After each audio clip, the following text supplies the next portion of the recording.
Hey guys, Shadow Sun here. Welcome back to my channel. So I first want to apologize in advance because there is a little bit of background. My neighbors are doing I don't know what.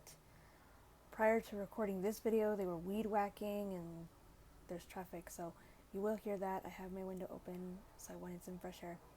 Anyhow, so this is part one of a sort of mini series on blindness in the context of my own personal practice, because there's a few things that I want to share to help people understand how it correlates with my practice as a witch. And I think the best way to do that is to start with blindness overall, because I feel like it's one of those things that people have a lot of preconceived ideas about, and I want to share a couple things that I think people should know. So the first point I want to discuss is don't assume anything. Like, do not assume that we can't see anything. So for my perspective, and this is just my opinion, everyone will have their own perspective. Everyone has a different degree of vision loss, so or blindness. And what I mean by that is people can become blind for so many different reasons, whether it's accident or injury, or you have a genetic eye condition or disease. There's so many different ways that you could become blind and even be born blind, like I said, hereditary genetic diseases. But there's also, different levels of having vision or not having any vision. A lot of the times people think that we have no vision. And for me, I have some vision. I can see light and I can see other objects, but I don't get a lot of the detail that a lot of people get. So for example, when I'm looking at the camera right now as best that I can see it because it's close enough within my field of vision. But if I were to step back, I can still see it, but not quite as good, not quite as well as I do when I'm a little closer to it. But it depends on how far away it is. That being said, I have friends who do, not have any vision whatsoever. So, there is no light. It's kind of like, not, those blackout curtains that are in hotels. Like, imagine just being in a pitch black room where you can't see yourself and having those curtains drawn and it's already dark at night. So it's like that. There's no color, there's no light or any type of anything. It's just dark. At least that's just how I've experienced it when I've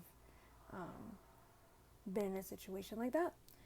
That being said, that brings me to my next point, which has to do a lot with interaction. So, when you interact with a blind person, just ask. Don't, be afraid to ask if we need help. Don't, assume that we need help, or, grab us when we're standing at a street corner. I can't tell you how many times I have been at a street corner and I've literally been just grabbed and like rushed down the street when I was just, minding my own business, waiting for the light to change, listening to traffic sounds to determine whether the light is changing. And when I make that determination, I'm getting ready to cross the street and all of a sudden I'm being grabbed by some random person. I don't even know who you are. And, that's not acceptable. Nobody wants to be grabbed. You wouldn't want to be grabbed. So just ask, and this goes for all types of situations. All types of situations. Whether that's, I'm going to the store and I need assistance at the store. Don't assume that I automatically will request assistance. You could say, do you need assistance getting to this part of the store or that part of the store, or do you need help getting such and such item? And if I say yes, that's great, and making sure that they ask how I would like to be guided. Not everybody needs to be guided by a person. Some people will follow, other people won't, but generally speaking, it's just good to ask what that person needs and how you can help them and what type of help they need, because it's going to be different for everybody.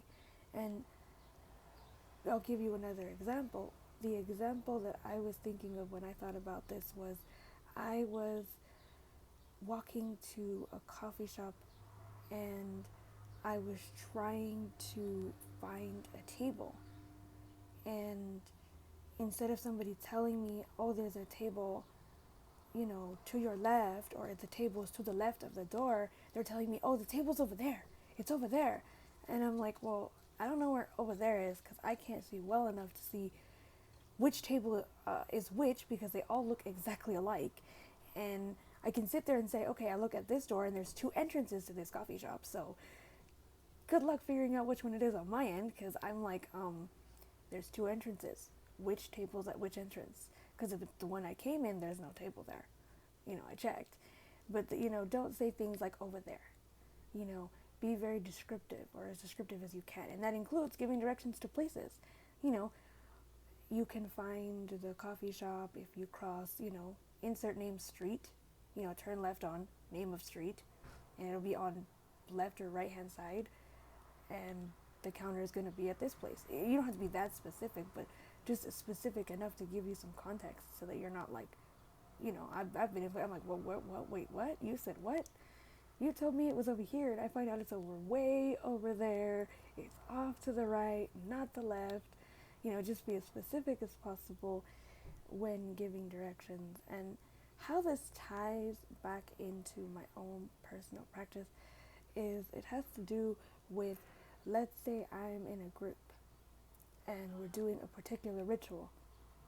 If we're doing a particular ritual or spell and I don't know where something is and somebody's asking for me to pick it up and they haven't interacted with me before, I mean, granted, obviously, if I was in a group, I'm sure there would be some interaction preliminarily, but I think that it might take a little while for people to get used to it.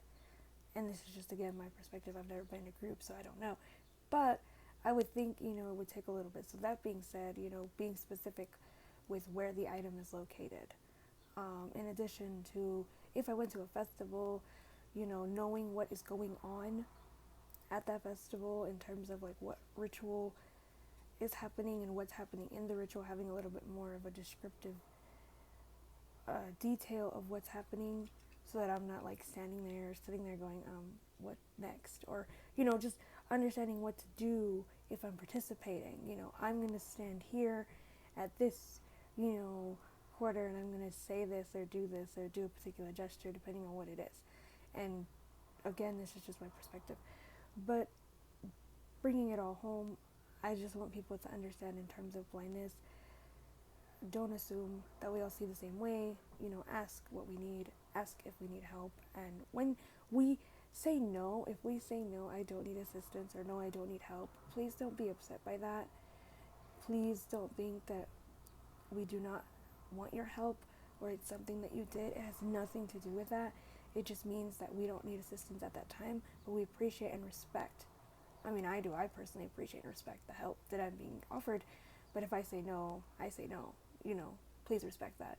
And, it's the same goes for asking questions of us. Be mindful and be respectful of what you ask.